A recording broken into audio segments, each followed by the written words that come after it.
নমস্কার বন্ধুরা, happy nomad লাইফে সবাইকে স্বাগত। স্ক্রিনে যাকে দেখছো ওটা আমি, রূপম। রেডি হচ্ছে স্বপ্ন দেখতে যাব বলে। ভেবেছিলাম খুব সকালে বেরোবো, কিন্তু বৃষ্টির কারণে হয়ে ওঠেনি। তবে একটু বৃষ্টি কমতেই বেরিয়ে গিয়েছিলাম। সেদিন বেরোতেই হতো, কারণ যেতে হবে বহু দূর স্বপ্ন দেখতে, পুরো ভারতবর্ষের এ প্রান্ত থেকে ও প্রান্তে। প্রথমে যেতে হবে চেন্নাই, সেখান থেকে দিল্লি, তারপরে আহমেদাবাদ, তারপরে পুনে হয়ে যেতে হবে হিমাচল প্রদেশের ধর্মশালায়, তারপর লখনৌ হয়ে মুম্বাই, তারপর আবার কলকাতা হয়ে আবার ব্যাঙ্গালোরে যেতে হবে, তারপর সেখান থেকে মুম্বাই হয়ে আহমেদাবাদ হয়ে কলকাতা ফেরা। মানে বুঝতে পারছো জার্নিটা কত বড়। আর সবচেয়ে চ্যালেঞ্জিং ব্যাপার হচ্ছে পুরো জার্নিটাই আমাকে করতে হবে একটা নির্দিষ্ট টাইমের মধ্যে, না হলে স্বপ্নটা পূরণ হবে না। তাই বুক ভরা অনিশ্চয়তা আর চোখ ভরা স্বপ্ন আর কিছুটা সেলফ কনফিডেন্স নিয়ে আর বাড়ির সবার আশীর্বাদ মাথায় নিয়ে বেরিয়ে পড়েছিলাম একটা অন্যরকম ভারত ভ্রমণে, যেভাবে আর কেউ হয়তো ঘোরেনি।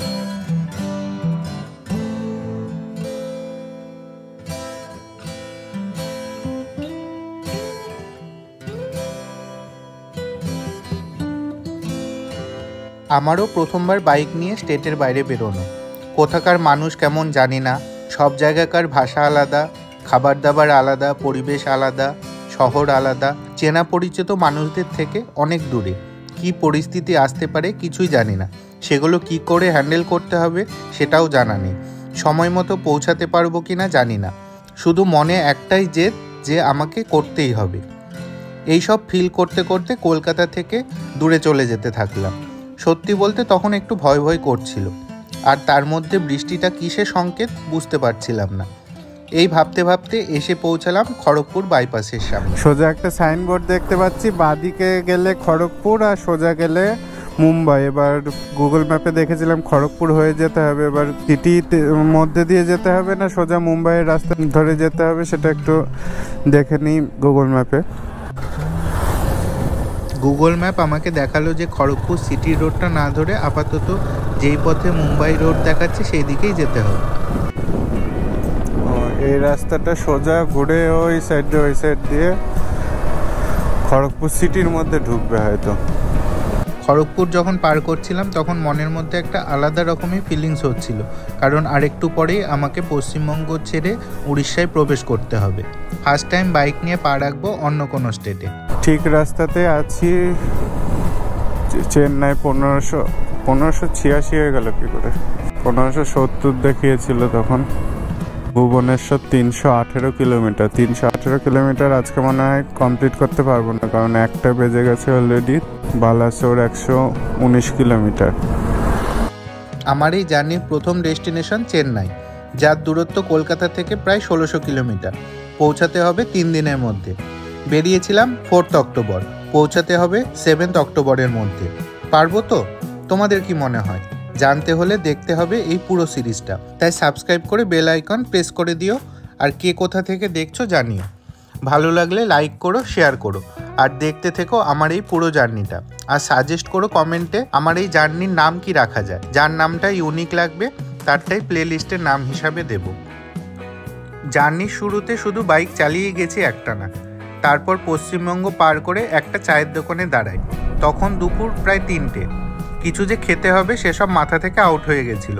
মনে হচ্ছিল শুধু চালিয়ে যেতে হবে, তাই চালিয়েই যাচ্ছিলাম একটানা। তারপর একটা চায়ের দোকান দেখে দাঁড়াই, চা বিস্কুট খেয়ে আবার বেরিয়ে পড়ি। তারপর একটা নতুন টেনশন কাজ করতে থাকে যে হুজুক করে চলে তো এলাম, এবার থাকবো কোথায়। সত্যি এখন ভাবলে অবাক লাগে। প্রায় 50 দিনে ভারতের প্রায় 2বার চক্কর লাগিয়েছিলাম, যার মধ্যে কোথায় থাকবো, কি খাবো, কি হবে সব আমার কাছে অজানা। অনেকটা ভিডিও গেমের মতন, একটার পর একটা লেভেল পার করতে হবে, তাহলেই স্বপ্ন পূরণ হতে থাকবে। কি সেই স্বপ্ন আর সেটা পূরণ হলো কি না জানতে হলে দেখতে হবে এই পুরো সিরিজটা।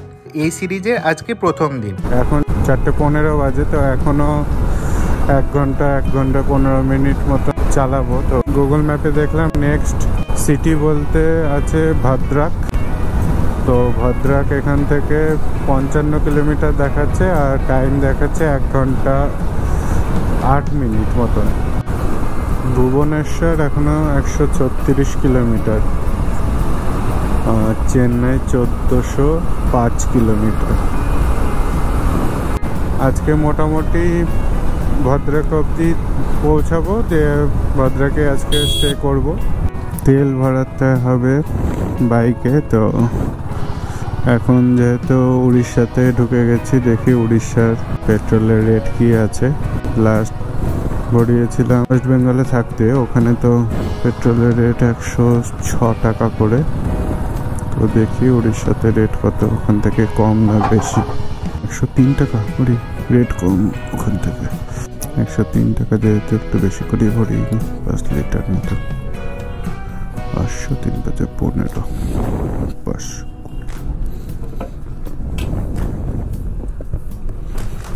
फोन पे है तो 520 520 520।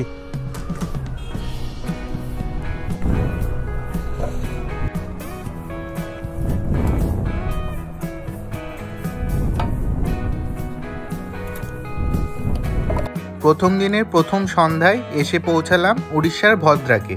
আর কথা হয় একজন ট্রাফিক পুলিশের সাথে, যার সাথে কথা বলে বেশ ভালোই লাগলো। ना ये हाँ, यहाँ पर होटल कहाँ पे मिलेगा? गाड़ी होटल ना अच्छा है, नहीं, सस्ता वाला ही चाहिए। तो आगे जाइए एक ट्रैफिक पोस्ट है, हाँ हाँ इधर आप पूछिए, इसका बाद लॉज है, हाँ हाँ सस्ता सुंदर वाला अच्छा वाला लॉज है। ओके ओके तापर आगे इधर वो बिल्डिंग देखा हुआ ना, हाँ हाँ हाँ इस तरफ टू गुडे मिल जाएगा। ओके ओके होटल बहुत है। ठीक है, थैंक यू सर। তার কথা মতন হোটেল খুঁজতে থাকি সস্তার মধ্যে, কারণ আমার কাছে আরেকটা চ্যালেঞ্জ যে আমার স্বল্প পুঁজি।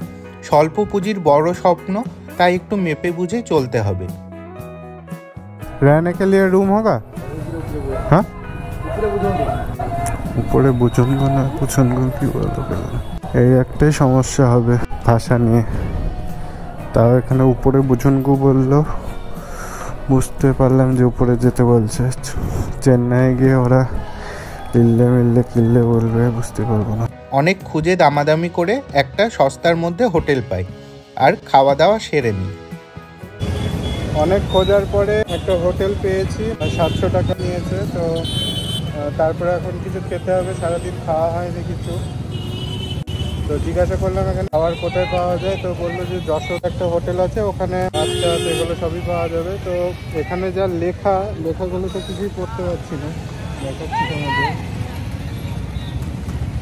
এই যে এইসব লেখা, তিরিং বিরিং লেখা, এগুলো কিছুই পড়তে পারছি না। কোনটা যশোদা হোটেল তো বুঝতে পারছি না। একজনকে জিজ্ঞাসা করলাম, তো বললো এইটা হচ্ছে যশোদা হোটেল। ওখানে দেখি কি পাওয়া যায়, ভাতটা কি পাওয়া যায়। সারাদিন খাওয়া হয়নি, ভাবছি একটু ভাতে খেয়ে নেবো। চলে এসেছে আমার লাঞ্চ কাম ডিনার কাম টিফিন সব কিছুই। তো নিয়ে নিয়েছি ফিশ থালি, মাছ আছে, তরকা আছে, ডাল আছে। এটা কি পটলের তরকারি। খিদে পেটে এটাই অমৃত লাগছিল। সেই সঙ্গে শেষ হয় আজকের দিনের জার্নি। গন্তব্য এখনো বহুদূর। আশা করব তোমাদেরও এই জার্নিটা ভালো লাগবে।